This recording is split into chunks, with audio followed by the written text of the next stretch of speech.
നമസ്കാരം, എല്ലാവർക്കും doctor B ടോക്സിലേക്ക് സ്വാഗതം.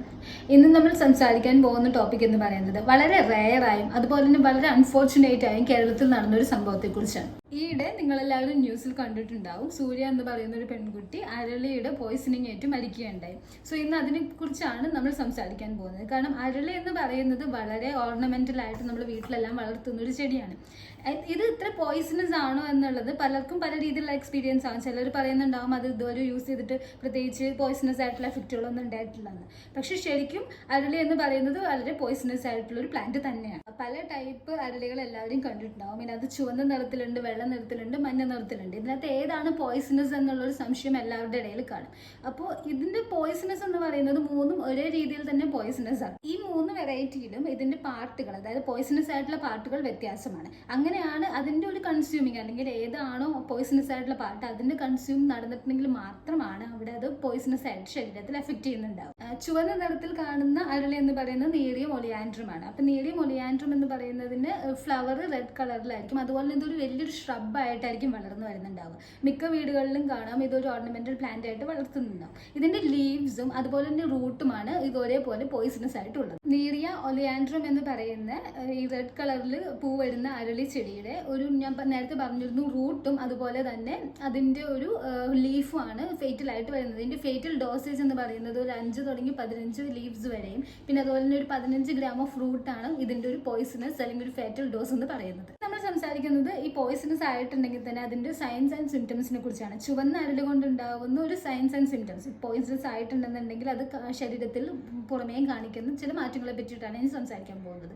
ഇപ്പൊ ഡ്രൈഡ് ആയിട്ടുള്ള ഫ്ലവർ വെച്ചിട്ടാണ് നിങ്ങൾക്ക് അതിനകത്തൊരു സ്മെല്ല് അടിച്ചതിന് ശേഷമാണ് നിങ്ങൾക്ക് ബുദ്ധിമുട്ട് തോന്നുന്നുണ്ടെങ്കിൽ നിങ്ങൾക്ക് സ്വാലോ ചെയ്യാനുള്ള ബുദ്ധിമുട്ടുണ്ടാവും, ഛർദ്ദിക്കാൻ തോന്നുന്ന പോലെ ഉണ്ടാവും. അത് ചുവന്ന അരളിപ്പൂവിന്റെ ഒരു ബുദ്ധിമുട്ട് എന്താണെന്ന് വെച്ചിട്ടുണ്ടെങ്കിൽ അത് ഉണങ്ങിയതിന് ശേഷം അത് നമുക്ക് ഹെഡ് ഏക്സ് ഉണ്ടാക്കുകയും പിന്നെ അതുപോലെ തന്നെ തലകറക്കം ഉണ്ടാക്കുകയും പിന്നെ അതുപോലെ തന്നെ ഛർദ്ദിക്കാൻ തോന്നുന്ന രീതിയിലുള്ള സെൻസേഷൻസ് വരുത്തുകയും ചെയ്യും. ഇപ്പം നമ്മൾ സംസാരിച്ചത് എക്സ്റ്റേണലി അരളി ഉണ്ടാക്കുന്ന ബുദ്ധിമുട്ടുകളെ പറ്റിയിട്ടാണ്. ഇനി നമുക്ക് ഇന്റേണൽ ഇൻടോക്സിഫിക്കേഷൻ നടന്നിട്ടുണ്ടെങ്കിൽ, അല്ലെങ്കിൽ ഇന്റേണലി ഇത് ഇൻടേക്ക് ചെയ്തിട്ടുണ്ടെന്നുണ്ടെങ്കിൽ എന്താവുന്ന ശരീരത്തിലെ മാറ്റങ്ങളെ കുറിച്ച് സംസാരിക്കാം. ഇത് മെയിനായിട്ട് എഫക്റ്റ് ചെയ്യുന്നത് ഹൃദയത്തെയും അതുപോലെ ഗ്യാസ്ട്രോ ഇൻറ്റസ്റ്റൈനൽ ട്രാക്റ്റിനെയുമാണ്. ഇതിനെ വളരെ ഇറിറ്റേറ്റഡ് ആക്കുകയും പിന്നെ സിംറ്റംസ് എന്ന് പറയുമ്പോഴത്തേക്കും ശരീരത്തിൽ ഇത് പല രീതിയിൽ എഫക്റ്റ് ചെയ്യുന്നുണ്ട്. കാരണം ഗ്യാസ്ട്രോ ഇൻറ്റസ്റ്റൈനലിൽ എഫക്റ്റ് ചെയ്യുന്നു എന്ന് പറഞ്ഞതുകൊണ്ട് തന്നെ ഇതിപ്പോൾ സ്വാലോ ചെയ്യാൻ എന്തെങ്കിലും വിഴുങ്ങാനായിട്ട് ബുദ്ധിമുട്ടുണ്ടാവും, അതുപോലെ തന്നെ സംസാരിക്കാൻ ബുദ്ധിമുട്ടുണ്ടാവും. ഈ ജോ ബോൺസ് അല്ലെന്നുണ്ടെങ്കിൽ അത് ലോക്ക് ചെയ്ത പോലത്തെ ഒരു ഫീലിംഗ് ഉണ്ടാവും. പിന്നെ ശ്വാസം എടുക്കാനുള്ള ഒരു ബുദ്ധിമുട്ടുകൾ കാണിക്കും. പിന്നെ അത് മാത്രമല്ല ഇവരുടെ പൾസ് റേറ്റ് വളരെ കൂടുകയും കുറയുകയും ചെയ്തുകൊണ്ടിരിക്കും. ആദ്യം തന്നെ വളരെ ഡ്രോപ്പ് ആവുകയാണ് ചെയ്യുന്നത്. ഛർദിലുണ്ടാവുക, അതുപോലെ തന്നെ വയറിളക്കം വരിക, ഇതെല്ലാം ഇതുപോലെയുള്ള ഒരു പോയിസണിങ്ങിന്റെ സിംറ്റംസ് ആയിട്ടാണ് കണക്കാക്കേണ്ടത്. ഇത് ഛർദിലെല്ലാം തുടങ്ങുന്നതിന് മുമ്പ് തന്നെ ആളെ നമുക്ക് ഹോസ്പിറ്റലിൽ എത്തിക്കാനോ സഹായിക്കാനോ സാധിക്കുകയാണെന്നുണ്ടെങ്കിൽ അവിടെ നിന്നുള്ള ഒരു ഹെൽപ്പ്, അതായത് ഒരു പ്രൊഫഷണൽ ഹെൽപ്പ് വഴിയിട്ട് ആളുടെ ജീവൻ നമുക്ക് തിരിച്ചെടുക്കാൻ സാധിക്കുന്നതാണ്. അടുത്തതായി നമ്മൾ സംസാരിക്കുന്നത് മഞ്ഞ അരളിനെ കുറിച്ചാണ്. അതെ, സെറിബ്ര തെവേത്തിയ എന്നാണ് ഇതിന്റെ ബൊട്ടാണിക്കൽ നെയിം വരുന്നത്. കുറച്ചുകൂടി ടോക്സിക് ആയിട്ടുള്ള ഒരു വെറൈറ്റി ആയിട്ടാണ് ഇതിനെ കണക്കാക്കുന്നത്. ഈ മഞ്ഞ അരളിയുടെ ടോക്സിക് പാർട്സ് എന്ന് പറയുന്നത് സീഡ്സ്, പിന്നെ അതുപോലെ തന്നെ അതിന്റെ ലീഫ്, പിന്നെ അതുപോലെ തന്നെ അതിന്റെ റൂട്ട്.